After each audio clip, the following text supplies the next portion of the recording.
Welcome to the deep dive. Today, we're jumping into the world of Tamiya RC cars. And these aren't just, serious racing machines. They're really about fun, creativity, sharing the experience.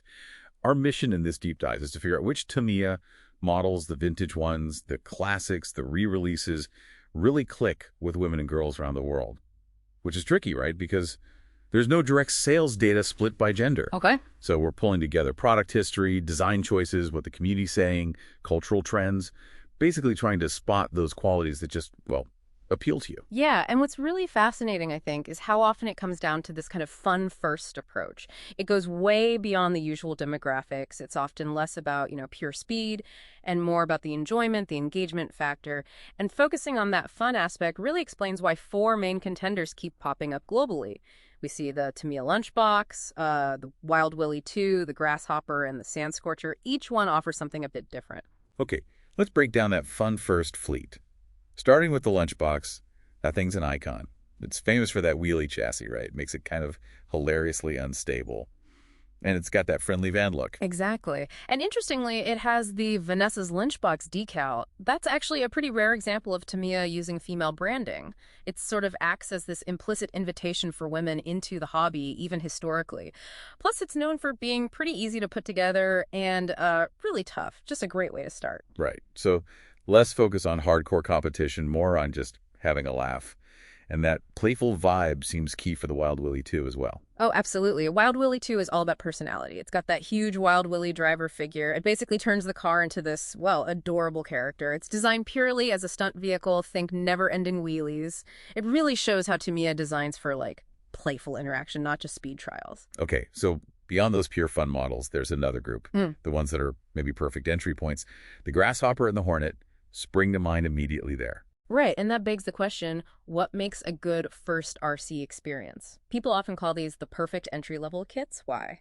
Well, they blend easy assembly with being incredibly durable. They're also kind of effective educational tools, almost disguised as toys. You learn basic engineering, mechanics, which is great for STEM activities. And Tamiya parts are so precise, the build itself is usually enjoyable, not frustrating. Makes sense.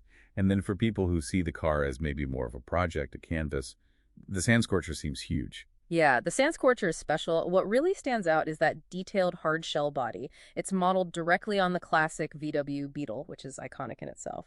And that hard body, it means you can go wild with customization, painting, detailing. It becomes a proper scale model project. It's a real platform for personal expression. We've seen everything, realistic Baja racers, bright pink and black ones with stars, art meets mechanics. And Tamiya seems to have noticed that appeal, even leaning into it sometimes. Like that special June Watanabe Hornet. Had a pretty dramatic look, didn't it? Pink and purple parts, even tires. Exactly. That was like a full-on fashion car approach. It showed that aesthetics, the visual design, can be just as big a draw as how it drives. And you see that visual focus again in their comical buggy series, too. That series taps right into kawaii, cute culture. They take classic buggies, exaggerate the features. They're meant to be fun to look at and fun to drive. Really encourage the shared family builds, like building a comical frog in your daughter's favorite color, maybe purple. Which brings us to the sort of wider culture around Tamiya. Yeah. This idea of the shared build seems quite common, like an experienced hobbyist getting their partner or daughter started with one of these simpler, fun kits. Definitely. And you also see the growing influence of female creators online. People like Ursi Girl Haley. She does a great job showing the whole range of the hobby and inspiring more women and girls to jump in. Even Tamiya makes these subtle nods, like that Vanessa decal we mentioned, or specific girls' t-shirt apparel they actually designed with input from women.